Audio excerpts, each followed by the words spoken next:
बिस्मिल्लाहिर्रहमानिर्रहीम। Welcome to KP sir online training platform. इस session में हम एक्टिव डायरेक्टरी के जो बाकी फीचर्स है उसके बारे में बात करेंगे। लास्ट सेशन में हमने एक्टिव डायरेक्टरी को डिज़ाइन किया था और इसके फिर इंस्टॉलेशन की थी मल्टी डोमेन इन्वायरमेंट। तो इस सेशन में हम देखेंगे कि इसके बाकी जितने भी रेलिवेंट फीचर्स हैं specifically related to the security, उस पर हम बात करेंगे। ये हमारा डिज़ाइन है। देखें, हमारे पास सिंगल फॉरेस्ट और मल्टीपल डोमेन इन्वायरमेंट है। kpsr.local है हेडक्वार्टर में, और cfc.peshawar ये जो है वो सेंट्रल ऑफिस में रिमोट साइट में दूसरा नेटवर्क है। तो इस सेशन में हम बात करेंगे, ये 4 पॉइंट्स मैंने सामने लिखे हैं कि इसी के रिलेवेंट हम बात करेंगे। एडी तो हमने इंस्टॉल कर लिया, अब मशीन्स को डोमेन का मेंबर बनाना है। मशीन्स की रजिस्ट्रेशन करनी है डोमेन कंट्रोलर के साथ। तो ये सेशन हम kpsr.local जो डोमेन है इस पर कॉन्फ़िगर करेंगे। दोनों पर एक ही सेटअप है। हमारा जो फोकस होगा वो kpsr.local डोमेन पर होगा। तो इसमें हमारे पास जो DC है वो DC1 है, 90.100 उसकी IP है, और वहाँ पर हमारे पास 2 मशीन्स हैं। एक की IP 90.10 है और जो है दूसरी की IP 90.7 है। ये 2 IPs हैं। तो विंडोज़ 10 और विंडोज़ 7 मशीन को हम kpsr.local जो डोमेन है उसका क्लाइंट बनाएंगे और डोमेन कंट्रोलर के साथ उनकी रजिस्ट्रेशन करेंगे। तो स्टार्ट करते हैं। देखें, हमारे पास ये 2 मशीन्स हैं और चलते हैं इनकी प्रॉपर्टीज़ में। माई कंप्यूटर की प्रॉपर्टीज़ में चलते हैं, वहाँ पर इनका नाम और बाकी इंफॉर्मेशन डिफाइन करते हैं। तो देखिए, इस कंप्यूटर के नाम जो है विंडोज़ 10 है और डिफ़ॉल्ट ही वर्कग्रुप में है। तो अगर इसको मैं, बल्कि सबसे पहले मैं एक चीज़ आपको वेरीफाई भी कर लूँ, उसके साथ साथ इसकी TCP/IP प्रॉपर्टीज़ में मैं चलता हूँ और IP सेटिंग में चेक करता हूँ।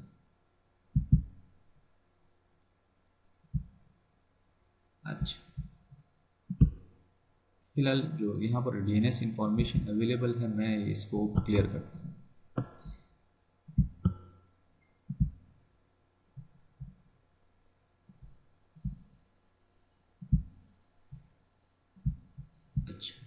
अब आता हूँ इस कंप्यूटर का नाम। अगर आप चाहें तो चेंज मीनिंगफुल नाम दे, यूज़र के हिसाब से भी दे सकते हैं, डिपार्टमेंट के हिसाब से भी दे सकते हैं आप कंप्यूटर के मीनिंगफुल नाम। और इस कंप्यूटर का जो DNS सफिक्स है हमारा क्या है, kpsr.local है। और this computer will become part of kpsr.local domain. अब जैसे मैं ओके करता हूँ, ये DC के साथ रजिस्ट्रेशन करेगा, ये DC के साथ कांटेक्ट करेगा।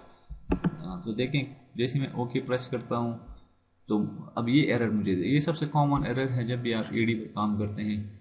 तो देखें, इस एरर को समझे, AD/DC for the domain kpsr.local could not be contacted। देखिए, इन्वायरमेंट आप जब भी आप AD डिज़ाइन करते हैं तो DNS बहुत क्रिटिकल रोल है AD के लिए।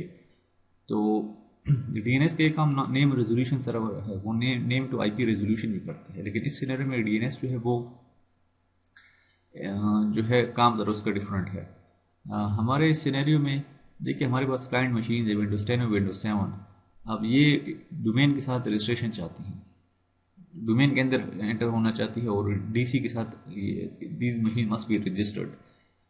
तो सवाल ये है कि how will these machines know कि what is the IP address of the domain controller. जब डोमेन कंट्रोलर के साथ ये अपने आप को रजिस्टर कराएंगी तो किस तरह उनके साथ कांटेक्ट करेंगी। अब TCP/IP प्रॉपर्टीज़ में ये इंफॉर्मेशन हमारे पास नहीं है कि हम DC की इंफॉर्मेशन TCP/IP प्रॉपर्टीज़ में प्रोवाइड करें क्लाइंट मशीन्स को। तो क्लाइंट मशीन जो है वो DNS से हेल्प लेती है। जब मैं यहाँ पर TCP/IP क्लाइंट प्रॉपर्टीज़ में जाता हूँ, वहाँ पर मैं देखिए DNS इंफॉर्मेशन प्रोवाइड करता हूँ 192.168.90.100। अब हमारे सिनेरियो में this machine is the DNS server, domain controller भी है, ये हमारे DNS सर्वर भी है kpsr.local डोमेन के लिए DC1। इन पर दोनों रोल्स इंस्टॉल्ड हैं। और जैसे ही मैं क्लाइंट मशीन्स को DNS की इंफॉर्मेशन देता हूँ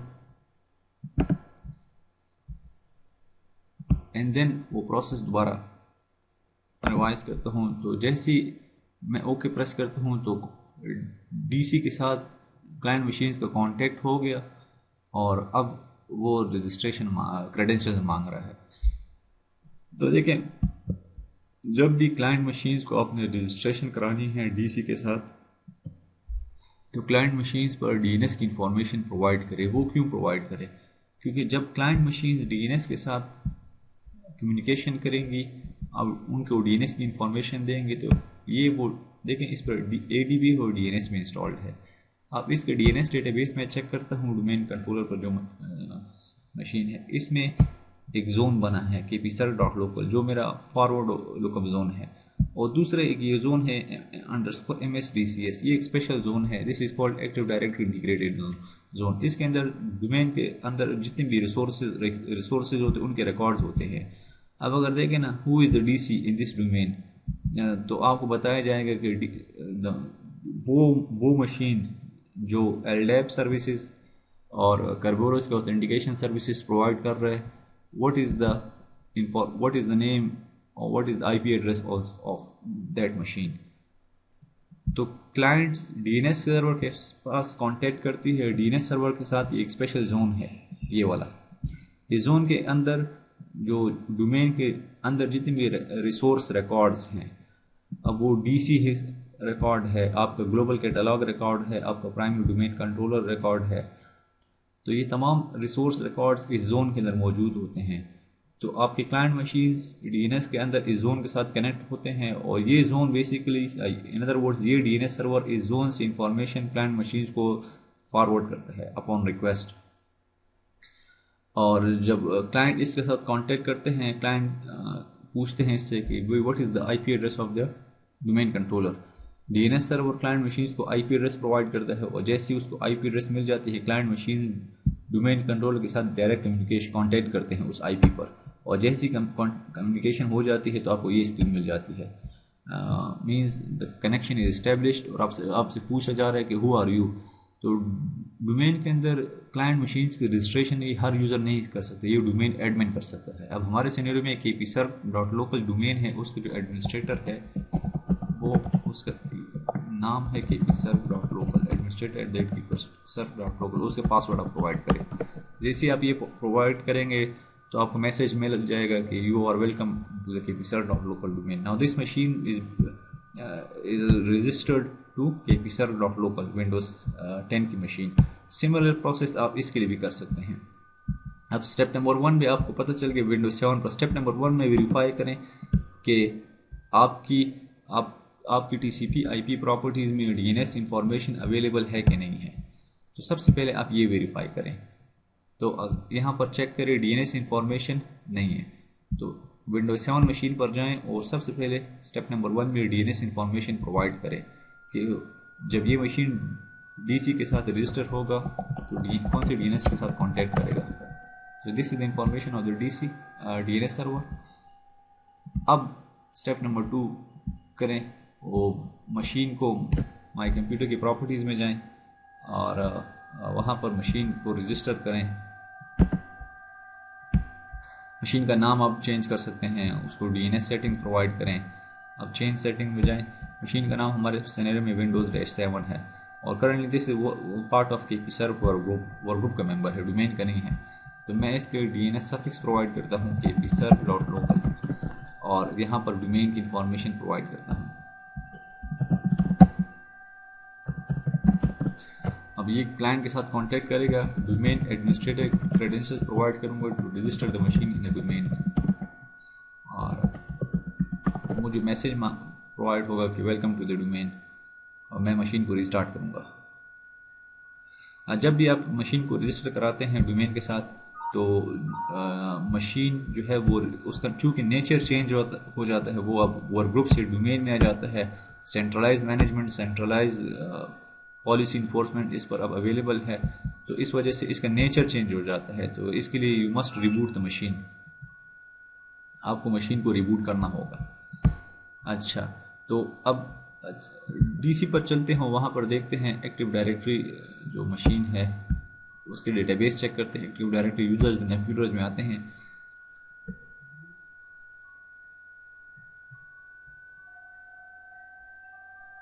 ये वो डेटाबेस है, देखें ये वो डेटाबेस है जिसके बारे में हम बात कर रहे हैं कि एडी एक सेंट्रलाइज डेटाबेस है जिसके अंदर आपके डोमेन के अंदर जितने भी ऑब्जेक्ट्स होते हैं वो स्टोर होते हैं। लेकिन नेम ऑफ द डोमेन के पीसर डॉट लोकल है और उसके नीचे ये मल्टीपल कंटेनर्स है, बिल्ट इन कंटेनर्स है, और इन कंटेनर्स के अंदर आपके डिफरेंट ऑब्जेक्ट्स की इंफॉर्मेशन स्टोर होती है। अब बिल्ट इन ऑब्जेक्ट्स हैं, बिल्ट इन यूजर ग्रुप्स हैं, यूजर के ग्रुप्स हो गए, कंप्यूटर के ग्रुप्स हो गए, बिल्ट इन यूजर्स हो गए, तो ये यहाँ पर मौजूद हैं। कंप्यूटर्स हैं, आपको देखें इस सिनेरियो में, हमारे सिनेरियो में इस वक्त करंटली 3 मशीन डीसी के साथ रजिस्टर्ड है। ये सीए मशीन पहले से रजिस्टर्ड थी और ये 2 मशीन अभी हमने आपके सामने रजिस्टर्ड करा लिए हैं। तो जब आप मशीन को रजिस्ट्रेशन कराएंगे डोमेन कंट्रोलर के साथ तो वो इन्फॉर्मेशन यहाँ पर अवेलेबल होगी। मशीन पर आप क्लिक करें तो आपको बाकी डिटेल भी मिल जाएंगी कि what is the DNS name of this machine और ये ऑपरेटिंग सिस्टम का वर्जन क्या है, बाकी इन्फॉर्मेशन आपको मिल जाएगी। तो मशीन यहाँ पर रजिस्टर होंगी। कितने डोमेन कंट्रोलर्स इस डोमेन के अंदर मौजूद हैं? करंटली एक ही मशीन है। देखें the name of the machine servicing the DC role is DC, और ये मशीन इस वक्त ग्लोबल कैटलॉग सर्वर का काम भी कर रही है, और ये मशीन देखें बाय डिफ़ॉल्ट फर्स्ट साइड में मौजूद है। इसी तरह बाकी कंटेनर्स के अंदर डिफरेंट ऑब्जेक्ट्स हैं। ये देखें ये यूज़र्स हैं, ये ग्रुप्स हैं, तो ये डिफरेंट टाइप्स ऑफ ऑब्जेक्ट्स हैं। तो हमारे पास हम चलते हैं अपने सिनेरियो में, रजिस्ट्रेशन मशीन होगी। अब हम यूज़र प्रॉपर्टीज़ चेक करते हैं। एक यूज़र आप क्रिएट कर लें और उसकी प्रॉपर्टीज़ में जाएँ, चेक कर लें कि वहाँ पर आपके पास क्या ऑप्शंस अवेलेबल हैं। तो ये हमारा डेटाबेस है। देखिए यहाँ पर आप आएँ और लेट से राइट क्लिक करें या यूज़र के कंटेनर पर राइट क्लिक करें और न्यू, ये वो डिफरेंट ऑब्जेक्ट्स हैं जो आप क्रिएट कर सकते हैं। हमारे सिनेरियो में एक यूज़र ऑब्जेक्ट है, यहाँ पर आप यूज़र को फर्स्ट नेम और लास्ट नेम दे दे। लेट से सलमान एक यूज़र है और लास्ट नेम आप दे सकते हैं सलमान अली। अच्छा, यूज़र लॉग ऑन नेम, इस नेम के ज़रिए यूज़र डोमेन के अंदर लॉग इन होगा। ये यूज़र लॉग ऑन नेम है, ये इसी नेम के ज़रिए यूज़र लॉग इन होगा डोमेन के अंदर। तो ये ज़रा आप प्रोवाइड करें और इसको जहन में रखें कि एक आप अपनी आपकी मतलब स्ट्रक्चर होगा कि कौन से टाइप के जरिए, कौन से नेम फॉर्मेट के ज़रिए यूज़र वो लॉग इन होगा। तो मैं सिर्फ फर्स्ट नेम के ज़रिए लॉग इन कर रहा हूँ और यहाँ पर आप पासवर्ड प्रोवाइड करें। अब हमारे सिनेरियो में देखें मैं चलो सिंपल पासवर्ड प्रोवाइड करता हूँ, टेक्स्ट या नंबर या पासवर्ड प्रोवाइड करता हूँ। यूज़र, जब भी आप यूज़र क्रिएट करते हैं तो बाय डिफ़ॉल्ट यूज़र को ऑप्शन होती है कि वो अपने पासवर्ड नेक्स्ट लॉगिन पर चेंज करे, जो बाय डिफ़ॉल्ट चेक होता है। फिलहाल मैं इसको अनचेक करता हूँ, पासवर्ड ने मेरा एक्सपायर्स करता हूँ यूज़र। अच्छा, मुझे देखें ये एरर मिल गया। एरर का मतलब क्या है कि सलमान अली जो आप यूज़र बना रहे हैं तो उसकी पासवर्ड पॉलिसी जो है वो कम्प्लेक्सिटी रिक्वायरमेंट्स को फुलफिल नहीं कर रही। तो यहाँ पर जो विंडोज़ के सिस्टम एडमिन हैं उनको पता होगा कि विंडोज़ का आर्किटेक्चर ये है कि कम्प्लेक्स पासवर्ड होगा, और डिफ़ॉल्ट नेचर में कम्प्लेक्स पासवर्ड जो है वो डिजिट्स, अल्फ़ाबेट्स और special characters, it composes of these 3 elements. तो यहाँ पर चूँकि मैंने सिंपल पासवर्ड दिए थे इस वजह से पासवर्ड एरर मुझे मिल रहा है। तो मेक श्योर करें कि आप कम्प्लेक्स पासवर्ड प्रोवाइड करें, डिजिट्स, अल्फ़ाबेट्स और स्पेशल कैरेक्टर्स। देखें ये यूज़र हमने हमारे पास एक कामरान यूज़र है, एक सलमान है, 3 यूज़र हमने क्रिएट किए हैं। अब लेट से हम यूज़र की प्रॉपर्टीज़ में जाएं तो देखें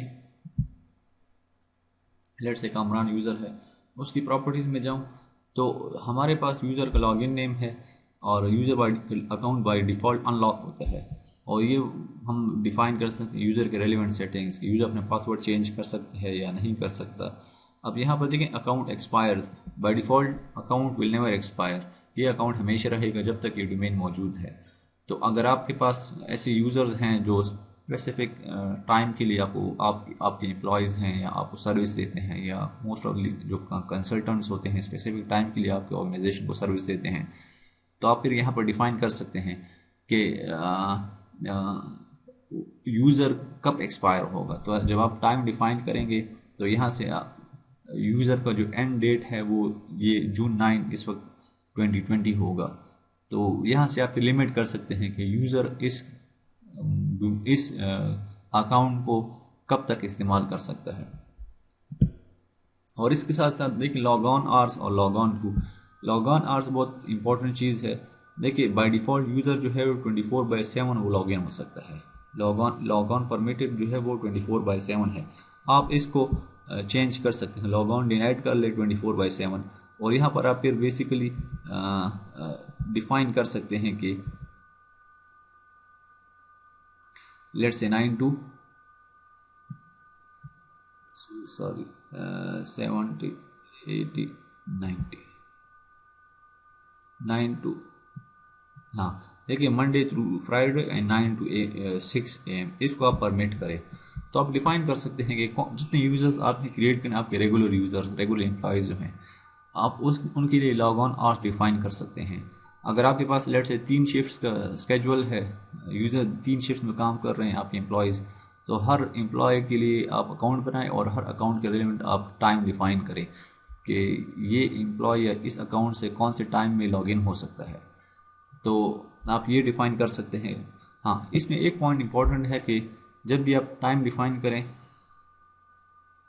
तो मेक श्योर करें कि आपकी क्लाइंट मशीन्स जो हो गई और आपकी जो डोमेन कंट्रोलर है, सर्वर है, उनका टाइम सिंक हो, क्योंकि जब यहाँ से पॉलिसी इन्फोर्स होंगे यूज़र पर तो क्लाइंट मशीन्स का ओडीसी का टाइम सिंक होना चाहिए। तो इसके लिए आप थर्ड पार्टी एनटीपी सर्वर से भी सर्विस ले सकते हैं या अपने ऑर्गेनाइजेशन के अंदर अपना एनटीपी सर्वर डिप्लॉय कर लें। लेकिन द पॉइंट इज कि the time must be sync. अब हमारे सिनेरियो में ये हमारी डीसी मशीन है, इसका टाइम जो है वो 12:32 है, ये हमारा 12:32 टाइम है। तो क्लाइंट मशीन्स और सर्वर मशीन देखें, क्लाइंट पर भी 12:32 टाइम है और सर्वर पर भी है। तो इस वजह से मेक श्योर करें कि आपका टाइम सिंक हो, तब ये सेटिंग्स मीनिंगफुल होंगी। तो आप यहाँ से क्लाइंट वो डिफाइन भी कर सकते हैं।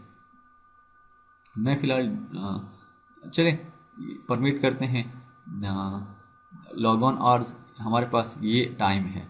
इस वक्त मेरे पास चूँकि 12 बजे है, मैं शुरू करता हूँ कि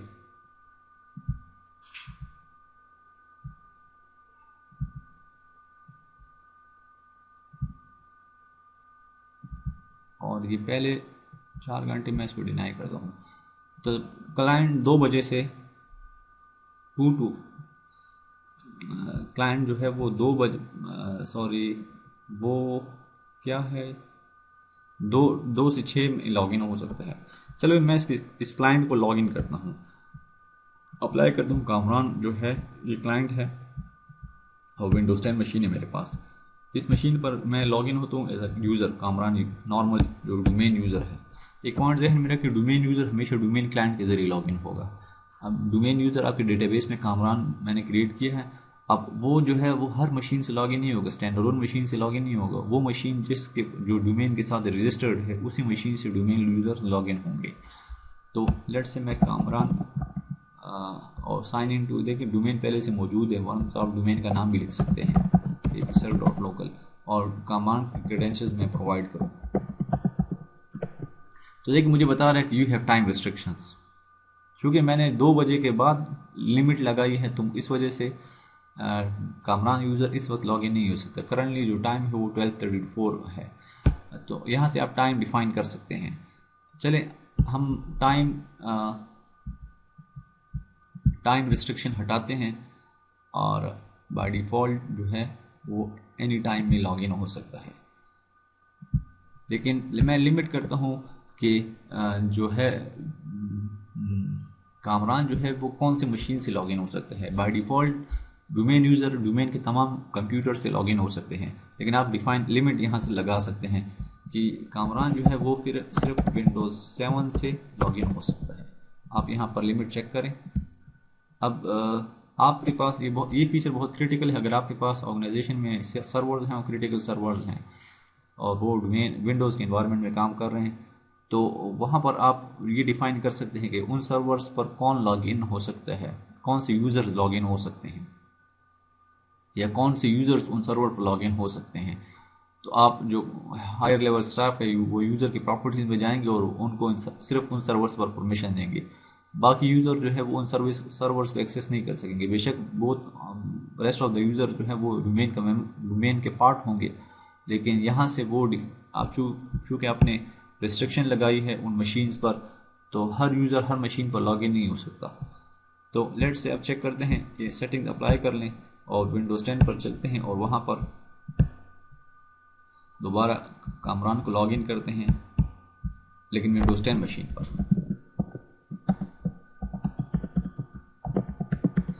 तो देखिए यहाँ पर अब वो है नोटिफिकेशन है कि आप your account is configured to prevent you from using this PC. आप ये कामरान जो है वो ये मशीन इस्तेमाल नहीं कर सकते। विंडोज़ 7 पर लॉगिन हो सकता है, अगर हम विंडोज़ 7 पर जाएं तो कामरान यहाँ पर लॉगिन हो सकता है, लेकिन विंडोज़ 10 मशीन पर लॉगिन नहीं हो सकता। अच्छा, स्विच यूज़र में यहाँ पर मैं डोमेन यूज़र प्रोवाइड करूँ कामरान और 1 2 3 4।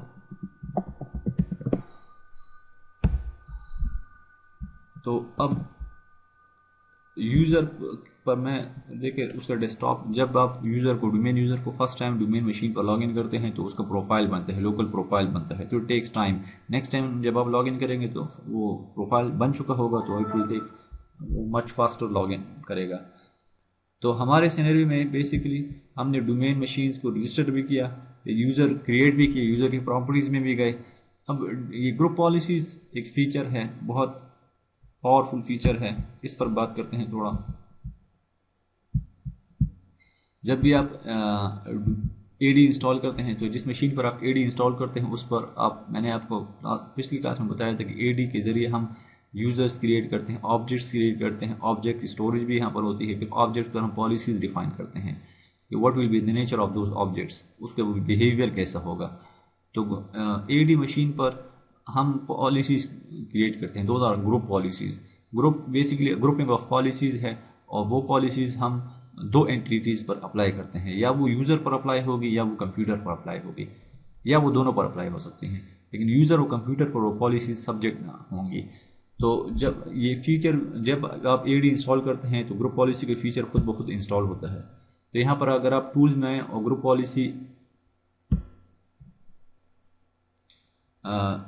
पॉलिसी में आप आए तो यहाँ पर देखें तो यहाँ पर ये हमारा डोमेन है, बल्कि फॉरेस्ट देखें, फॉरेस्ट रूट क्या है कि psr.local है। फॉरेस्ट का रूट, इस फॉरेस्ट में हमारे पास दो डोमेन है, लेकिन फॉरेस्ट का रूट कौन है कि psr.local है। चलें हम यही पॉइंट, यही कंसोल जो CFC DC है उस पर यही कंसोल खोलते हैं, वहाँ पर देखते हैं, और CFC.Peshawar के जो DC है उस पर भी हम group policy management console open करते हैं, और वहाँ पर देखते हैं कि फॉरेस्ट का रूट कौन है। तो देखें यहाँ पर भी आपको फॉरेस्ट का रूट कौन बता रहा है कि psr.local। तो बेशक डोमेन हमारे पास मल्टीपल है, लेकिन डोमेन के अंदर फॉरेस्ट टॉप लेवल फॉरेस्ट का रूट हमेशा फर्स्ट डोमेन होगा, विच इज़ के psr.local। और इस चूँकि हम काम इस वक्त CFC मशीन पर कर रहे हैं तो डोमेन के अंदर ये CFC.Peshawar पॉलिसीज होंगी। और इसी तरह ये हमारे पास टॉप लेवल पर फॉरेस्ट है के psr.local, और चूँकि हम इस वक्त के psr.local डोमेन के अंदर काम कर रहे हैं तो ये मौजूद होंगी। ये पॉलिसीज़ हम बेसिकली चलो यहाँ पर डिफाइन करते हैं। हमारे पास जो दूसरी मशीन है CFC वाली,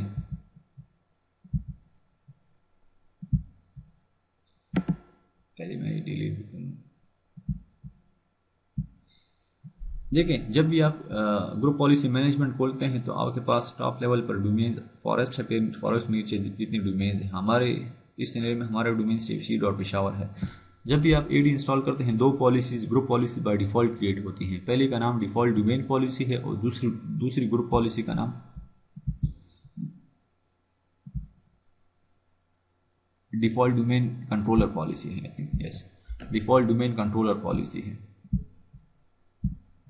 तो ये दो पॉलिसीज़ बाय डिफ़ॉल्ट क्रिएट होती हैं। अगर हम डिफ़ॉल्ट डोमेन पॉलिसी के अंदर जाएं तो देखें सेटिंग में हम इस पॉलिसी पर क्लिक करें, इसके ये 4 टैब हैं। सेटिंग टैब को आप क्लिक करें तो रिपोर्ट जनरेट होगी और आपको बताया जाएगा कि इस करंटली इस वक्त इस पॉलिसी में क्या डिफाइंड है। तो अगर आप शो ऑल करें तो देखिए ये वो इस पॉलिसी के अंदर देखें ये कंप्यूटर कॉन्फ़िगरेशन पर है। ये डिफ़ॉल्ट डोमेन पॉलिसी में कंप्यूटर कॉन्फ़िगरेशन पर ये बास पॉलिसीज़ इनेबल्ड हैं। वो पॉलिसीज़ क्या हैं? तो पासवर्ड का जो मैक्सिमम एज है 42 डेज है। यूज़र 42 डेज तक पासवर्ड इस्तेमाल कर सकते हैं। 42 डेज के बाद पासवर्ड वो चेंज करेगा, मस्ट चेंज द पासवर्ड। हाँ, पासवर्ड का मिनिमम एज है वो एक दिन है। एक दिन से पहले यूज़र पासवर्ड चेंज नहीं कर सकता। पासवर्ड की देखिए लेंथ 7 कैरेक्टर्स है। 7 कैरेक्टर या 7 जो लेंथ है, 7 नंबर से या अल्फ़ाबेट से या कैरेक्टर से वो कम नहीं होगी उसकी पासवर्ड। अगर आप 6 password character 6 length password provide करें तो आपको एरर मिलेगा। अभी आपके सामने हमें एरर भी मिला था। क्यों? क्योंकि पासवर्ड की कम्प्लेक्सिटी रिक्वायरमेंट हम पूरी नहीं कर रहे थे। वो इस वजह से कि यहाँ पर बाय डिफ़ॉल्ट जो है वो इनेबल्ड होती है। कम्प्लेक्सिटी रिक्वायरमेंट क्या है कि पासवर्ड के अंदर डिजिट्स भी होंगे, अल्फ़ाबेट्स भी होंगे और स्पेशल कैरेक्टर्स भी होंगे। तो ये इसी तरह बाकी पॉलिसीज़ हैं। तो ये तमाम पॉलिसीज़ डिफ़ॉल्ट डोमेन पॉलिसी के अंदर डिफाइन होती है, तमाम सेटिंग्स। इसी वजह से वहाँ पर इन्फोर्स होते हैं। अब जब भी आप यूज़र बनाएंगे तो वो इन पॉलिसीज़ के रेलेवेंट बनाएंगे। अगर आप यूज़र का पासवर्ड कम्प्लेक्सिटी रिक्वायरमेंट पूरा नहीं करते तो आपको एरर मिलेगा, you won't be able to create a user. और इसी तरह ये डिफ़ॉल्ट डोमेन कंट्रोलर पॉलिसी है। तो यहाँ पर देखिए डोमेन कंट्रोलर के रेलेवेंट जितनी पॉलिसीज़ होंगी वहाँ पर डिफाइंड होंगी। उसके परमिशंस हो गए या उसके क्या क्या वो कर सकता है। तो ये 2 पॉलिसीज बिल्ट इन डिफाइन होती हैं डोमेन के अंदर। अच्छा, दूसरी बात ये कि आप अपनी पॉलिसीज भी डिफाइन कर सकते हैं। लेट्स से मैंने पॉलिसी डिफाइन करनी है NTP के लिए, नेटवर्क टाइम प्रोटोकॉल की, और ग्रुप पॉलिसी विंडोज़ अपडेट के लिए। तो आप एक पॉलिसी के अंदर या एक ग्रुप पॉलिसी ऑब्जेक्ट के अंदर ये दोनों सेटिंग्स भी डिफाइन कर सकते हैं और हर फीचर के लिए एक अलग अलग ग्रुप पॉलिसी ऑब्जेक्ट भी बना सकते हैं। तो अगर हम इस ग्रुप पॉलिसी मैनेजमेंट कंसोल में जाएं और यहाँ पर देखें तो डोमेन cfc.peshawar, इस पर अगर आप राइट क्लिक करें ना तो create a GPO in this domain, एक ग्रुप पॉलिसी ऑब्जेक्ट भी क्रिएट होगा, वो उसके साथ लिंक भी होगा। ग्रुप पॉलिसी के ऑब्जेक्ट के लिए क्रिएशन के लिए ग्रुप पॉलिसी को इम्प्लीमेंट करने के लिए 2 स्टेप्स है। एक आप पॉलिसी बनाएंगे और फिर आप उसको लिंक करेंगे। लिंक या आप टॉप लेवल साइट पर भी कर सकते हैं, आप डोमेन पर भी कर सकते हैं, या स्पेसिफिक OU पर भी आप लिंक कर सकते हैं। अब ये जो है स्पेसिफिक सिस्टम एडमिनिस्ट्रेटर टॉपिक है, डिटेल में हम नहीं जाते। मैं सिर्फ ज़रा इसके सिक्योरिटी फीचर्स पर बात करता हूँ कि एक पॉलिसी में बनाता हूँ, क्रिएट पॉलिसी, और पॉलिसी को नाम देता हूँ let's say this policy is for Windows, meaningful नाम दे अपडेट्स एंड NTP। अब एक ये ग्रुप पॉलिसी ऑब्जेक्ट क्रिएट हो गया, सिर्फ ऑब्जेक्ट क्रिएट हुआ। अगर आप यहाँ की सेटिंग में जाएं तो देखिए कॉन्फ़िगर नहीं है।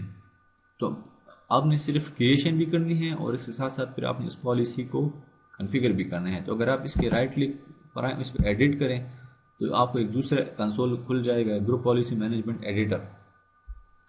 तो आप इस कंसोल के ज़रिए आप उस पॉलिसीज़ को एडिट करेंगे। तो देखें पॉलिसीज़ हमेशा या कंप्यूटर पर अप्लाई होंगी। 2 नोड्स हैं, कंप्यूटर कॉन्फ़िगरेशन और यूज़र कॉन्फ़िगरेशन। विंडोज़ के इन्वायरमेंट में आप पॉलिसीज़ या कंप्यूटर पर अप्लाई करेंगे या यूज़र पर अप्लाई करेंगे। तो तकरीबन आपके पास हज़ारों पॉलिसीज़ हैं यहाँ पर इस कंसोल के अंदर। आप 1 बाय 1 उसको फिर आप चेक करते जाएँ। आप एज ए रेफरेंस देखें, अगर आपने सॉफ्टवेयर इंस्टॉलेशन करनी हो कंप्यूटर्स पर फ्रॉम अ सिंगल कंसोल, तो आप यहाँ से डिफाइन कर सकते हैं कि कौन से मशीन्स पर कौन से सॉफ्टवेयर्स आप इंस्टॉल हो सकते हैं। अगर आप करना चाहें तो फ्रॉम अ सिंगल कंसोल, बजाय ये कि यूज़र खुद अपने लिए सॉफ्टवेयर डिप्लॉय करे, आप एज ए सिस्टम एडमिन आप यहाँ से यूज़र मॉनिटर कर सकते हैं कि यूज़र ये सॉफ्टवेयर्स इंस्टॉल कर सकता है, और जैसे यूज़र लॉगिन होगा उसको सॉफ्टवेयर उसके डेस्कटॉप पर या उसके सेटिंग में उसको प्रोवाइड हो जाएगा। और इसी तरह बाकी बहुत से डिटेल लेवल पॉलिसीज़ हैं। आप कंट्रोल पैनल पर चेक लगा सकते हैं, कंट्रोल पैनल एक्सेसिबल हो सकता है, आप प्रिंटर्स कौन एक्सेस कर सकते हैं, नेटवर्क लोकेशंस कौन एक्सेस कर सकता है। तो ये हज़ारों पॉलिसीज़ हैं। मैं चाहूँगा कि आप इसको ज़रा थोरली स्टडी करें, क्योंकि जो सिस्टम एडमिन हैं, सिस्टम विंडोज़ के इन्वायरमेंट में काम कर रहे हैं, they must have thorough knowledge of these policies.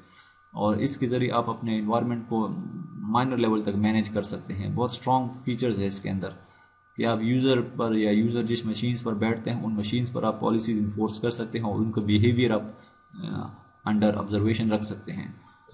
तो हमारे पास हम पहले चलते हैं, एज ए एग्जांपल मैंने ये दो पॉलिसीज़ आपके सामने कॉन्फ़िगर करनी है, एनटीपी और विंडोज़ अपडेट। तो अगर मैं सिस्टम जाऊँ, फिलहाल मैं काम करूँ कंप्यूटर कॉन्फ़िगरेशन पर, तो सिस्टम में अगर मैं जाऊँ और नीचे जरा ड्रैग करूँ तो देखें हमारे पास विंडोज़ टाइम सर्विस है। अब विंडोज़ टाइम सर्विस में विंडोज़ टाइम सर्विस में हमारे पास ये देखें दो पॉलिसीज़ हैं, इनेबल एनटीपी क्लाइंट और configure the NTP client. NTP एक प्रोटोकॉल है जिसके ज़रिए आप क्लाइंट सर्वर प्रोटोकॉल है कि एनटीपी क्लाइंट्स अपने क्लॉक को एनटीपी सर्वर के साथ सिंक करेंगे, और एनटीपी सर्वर अगर आपके इन हाउस प्रेमिसेस के अंदर है वो तो वो आउटसाइड पब्लिक एनटीपी सर्वर के साथ वो अपने टाइम को सिंक करेगा। तो इन शॉर्ट ये कि आपकी तमाम पॉलिसीज़ जो हैं, आपके तमाम क्लाइंट्स जो है उनका टाइम सिंक होगा ऑर्गेनाइजेशन के अंदर, और ये ज़रूरी भी है क्योंकि इसी जब टाइम सिंक होगा तो पॉलिसीज़ अप्लाई होंगी, इन्फोर्स होंगी। ये बहुत क्रिटिकल पॉइंट है। जब आपका क्लाइंट मशीन्स का टाइम सिंक होगा तो उन पर पॉलिसीज़, जब ग्रुप पॉलिसीज़ और डिफ़ाइन करेंगे, वो कॉन्फ़िगर करेंगे तो वो अप्लाई होंगी उन पर रेलिवेंट टाइम में। और शुरू में जब हमने बात की ना कि वो लॉग ऑन आवर्स और वो टाइम आप डिफ़ाइन करेंगे, तो वो उसके लिए भी टाइम बहुत रेलिवेंट है। तो फ्रॉम अ सिंगल कंसोल तमाम क्लाइंट मशीन्स को टाइम सिंक करने के लिए आप यहाँ पर पॉलिसी डिफ़ाइन कर सकते हैं। क्लाइंट को इनेबल करें। जब भी आप ये पॉलिसी बनाएं, पॉलिसी हमेशा 3 स्टेट्स में होती है, 3 स्टेट से किसी एक स्टेट में होगी, या वो नॉट कॉन्फ़िगर्ड होगी, वो इनेबल्ड होगी या डिसेबल्ड होगी। डिफ़ॉल्ट वो नॉट कॉन्फ़िगर्ड हैं, अगर इनेबल करेंगे पॉलिसी इनेबल हो जाएगी। और इसका मतलब ये पॉलिसी की डिस्क्रिप्शन है कि NTP clients allows your computer to synchronise its time clock with other NTP servers. हर पॉलिसी के रेलिवेंट उसकी डिस्क्रिप्शन होती है, जिसको समझ नहीं आती वो डिस्क्रिप्शन को पढ़ ले तो बहुत सी चीज़ें क्लियर हो जाएंगी, और इसको आप अप्लाई करो, ओके करें। अब देखिए यहाँ पर टाइम इनेबल भी हो गया। अब चलते हैं एनटीपी सर्वर पर, कॉन्फ़िगर पर, और यहाँ पर इसको इनेबल करते हैं। बाय डिफ़ॉल्ट देखिए ये एनटीपी सर्वर है। अब टाइम तो सिंक होगा, लेकिन टाइम किसके साथ सिंक होगा, तो एक एनटीपी सर्वर है। बाय डिफ़ॉल्ट ये विंडोज़ का एनटीपी सर्वर है time.windows.com, और आप ये डिफ़ॉल्ट में है। तो इस विंडोज़ के एनटीपी सर्वर के साथ भी आप आपकी मशीन सिंक हो सकती हैं। नहीं तो आप गूगल में सर्च करें, आपको हज़ारों एनटीपी सर्वर मिल जाएंगे। तो आप उन सर्वर्स के आईपी या उनका जो डीएनएस नेम है वो यहाँ पर प्रोवाइड करें, तो आपकी जो ये मशीन है या क्लाइंट मशीन है वो उस सर्वर के साथ, उस एनटीपी सर्वर के साथ अपने टाइम को सिंक करेंगी। तो ये आप अप्लाई करें तो देखें एनटीपी क्लाइंट भी इनेबल हो गया, इसी के साथ साथ सर्वर भी कॉन्फ़िगर हो गया। सॉरी, क्लाइंट जो है कौन से एनटीपी सर्वर के साथ क्लाइंट कम्युनिकेशन करेंगे तो वो सर्वर भी कॉन्फ़िगर हो गया। तो ये एनटीपी के रेलिवेंट एक पॉलिसी है। इसी के साथ अगर आपने अपडेट्स पॉलिसी डिफ़ाइन करनी है तो विंडोज़ कंपोनेंट्स में आप जाएं और नीचे आपको सेकंड लास्ट पर देखें विंडोज़ अपडेट है। तो देखिए यहाँ पर हमने एंड पॉइंट सिक्योरिटी के करिकुलम में हमने पढ़ा था कि एक फीचर एंड पॉइंट सिक्योरिटी के एक कंट्रोल ये है कि the end point must be patched, वहाँ पर उस पर लेटेस्ट पैच अपडेट्स रन हो, और अगर कोई वल्नरेबिलिटी किसी सॉफ्टवेयर में हो तो उसका पैच अगर आए हो तो those client must be patched. तो in large environments, specially distributed environment में, अगर आप इस प्रोसेस को ऑटोमेट करना चाहें तो अगर विंडोज़ का प्लेटफॉर्म आप यूज़ करें तो इस ग्रुप पॉलिसी के ज़रिए आप इसको कर सकते हैं। तो यहाँ पर आप पॉलिसी क्रिएट करेंगे और यहाँ पर डिफ़ाइन करेंगे। तो अगर आप कॉन्फ़िगर ऑटोमेटिक अपडेट्स में आप डबल क्लिक करें, इस पॉलिसी को इनेबल करें, तो यहाँ पर देखें डिफ़ॉल्ट ऑप्शन क्या है, ऑटो डाउनलोड या notify for install. Client machines अगर वो विंडोज़ की मशीन्स हैं तो वो ऑटोमेटिकली अब विंडोज़ सर्वर से अपडेट्स, विंडोज़ का जो अपडेट सर्वर है पब्लिक, उससे अपडेट्स डाउनलोड करेगा ऑटोमेटिकली, और फिर आपसे पूछा जाएगा do you want install it, आपको नोटिफाई किया जाएगा। बाकी ऑप्शन भी है, नोटिफाई फॉर डाउनलोड, आपसे पूछा भी जाएगा डाउनलोड के लिए, अपडेट के लिए, दोनों के लिए। और auto download and schedule the install, automatically download भी हो सकता है और फिर आप वो कर सकते हैं, स्केजुअल कर सकते हैं। देखें स्केजुअल आप यहाँ पर डिफाइन कर लें कि जब रोज़ाना डाउनलोड होगा और रोज़ाना इंस्टॉल होगा, या आप अगर इंस्टॉलेशन आप डिफ़ाइन करते हैं तो वो यहाँ कौन से दिन इंस्टॉलेशन होगी उन अपडेट्स की। तो लेट से अगर मैं रोज़ाना अपडेट्स इंस्टॉल करता हूँ तो मैं टाइम डिफ़ाइन कर लूँ कि कौन से टाइम पर।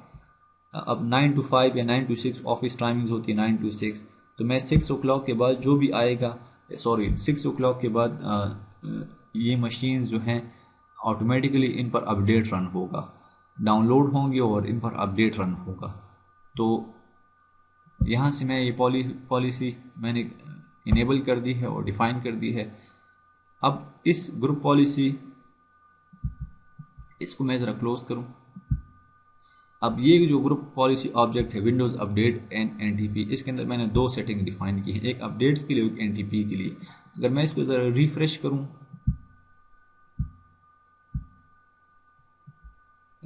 इस पॉलिसी को आप रिफ्रेश करें तो हाँ देखें ये आपको मिल जा, वो चूँकि वहाँ पर मैंने इनेबल की है पॉलिसीज़, तो यहाँ पर आपको इंफॉर्मेशन मिल जाएगी कि पॉलिसी में इस ऑब्जेक्ट ग्रुप पॉलिसी ऑब्जेक्ट के अंदर क्या चीज़ कॉन्फ़िगर हुई है। तो ये पॉलिसी जो है ये हमने डिफ़ाइन की है कंप्यूटर्स के लिए। एक दफ़ा आप दोबारा चेक कर लें। देखिए कंप्यूटर कॉन्फ़िगरेशन के लिए, यूज़र कॉन्फ़िगरेशन के लिए, यूज़र कॉन्फ़िगरेशन के लिए फ़िलहाल सेटिंग मैंने डिफ़ाइन नहीं की। तमाम सेटिंग्स जो हैं, दो सेटिंग्स कंप्यूटर कॉन्फ़िगरेशन के लिए की है। तो मैंने आपको बताया कि ग्रुप पॉलिसी या कंप्यूटर पर अप्लाई हुई या यूज़र पर अप्लाई होगी। अब जब आप डिफ़ाइन करते हो और पॉलिसी आप लिंक करते हैं, हमारे सिनेरियो में ये देखिए ये छोटा सा एरो है, इसका मतलब ये है पॉलिसी लिंक है। कहाँ पर लिंक है? हमारे सिनेरियो में ये डोमेन के साथ लिंक है। अब डोमेन के अंदर जितने भी कंप्यूटर्स होंगे उन पर तमाम पर ये पॉलिसी अप्लाई होगी। अगर आप चाहते हैं कि भाई इस पॉलिसी का स्कोप नैरो करें तो आप एक ऑर्गेनाइजेशनल यूनिट क्रिएट करें, उसके अंदर बास कंप्यूटर्स प्लेस करें और पॉलिसी को ओयू के साथ लिंक करें। तो हमारे सिनेरियो में this policy is link to the domain. Domain के अंदर जितने भी कंप्यूटर्स होंगे they are subject to the policy. तो पॉलिसीज अगर कंप्यूटर पर अप्लाई होती है तो जब तक नेक्स्ट रिबूट नहीं होगा उस कंप्यूटर का, तब तक ये पॉलिसी अप्लाई नहीं होंगी। ये पॉइंट ज़रा जहन में रखिए, जब तक नेक्स्ट रिबूट ना हो तब तक वो पॉलिसीज अप्लाई नहीं होंगी। और अगर पॉलिसीज़ यूज़र के लिए आपने क्रिएट की हैं तो जब तक यूज़र नेक्स्ट लॉगिन नहीं करेगा, लॉग ऑफ और फिर लॉगिन नहीं करेगा, उस वक्त तक ये पॉलिसीज़ अप्लाई नहीं होंगी। एक दूसरी बात ये, अगर आप 90 मिनट्स के बाद, 90 to 120 मिनट्स के बाद ये पॉलिसीज़ बाय डिफ़ॉल्ट अप्लाई होती हैं। अगर आप डिफ़ॉल्ट स्टेटस में छोड़ते हैं तो policies from 90 to 120 minute time लेगी अप्लाई होने के लिए। अगर आप चाहते हैं कि भी पॉलिसीज़ फ़ौरन अप्लाई हों तो फिर आप एक कमांड है अपडेट फोर्स के ज़रिए आप फोर्स कर सकते हैं कि पॉलिसीज़ फ़ौरन अप्लाई हो यूज़र के लिए, कंप्यूटर के लिए। तो ये पॉइंट आपको जहन में रखना होगा। ऐसा ना हो कि आप पॉलिसीज़ डिफ़ाइन करो अप्लाई ना हो, क्योंकि उसका टाइम जो है वो 90 मिनट्स है कम से कम। तो या तो आप फ़ौरन अप्लाई करें फोर्स करके, या अगर डिफ़ॉल्ट में आप डिफ़ॉल्ट नेचर है तो फिर 90 मिनट्स तक आपको इंतज़ार करना होगा।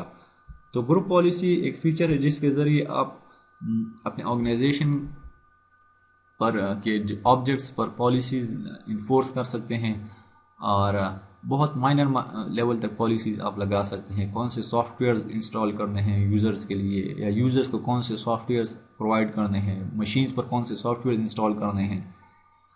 और USB लिमिट आप लगा सकते हैं कि भाई हम इन मशीन्स पर USB जो है पोर्ट है वो डिसेबल्ड होगी, कोई अगर प्लग करे तो the port won't be able to service. तो इसी तरह आप चेक कर लें, हज़ारों पॉलिसीज़ हैं, तो उसमें हम डिफरेंट टाइप ऑफ इन्वायरमेंट के लिए हम डिफरेंट पॉलिसीज़ डिज़ाइन करते हैं।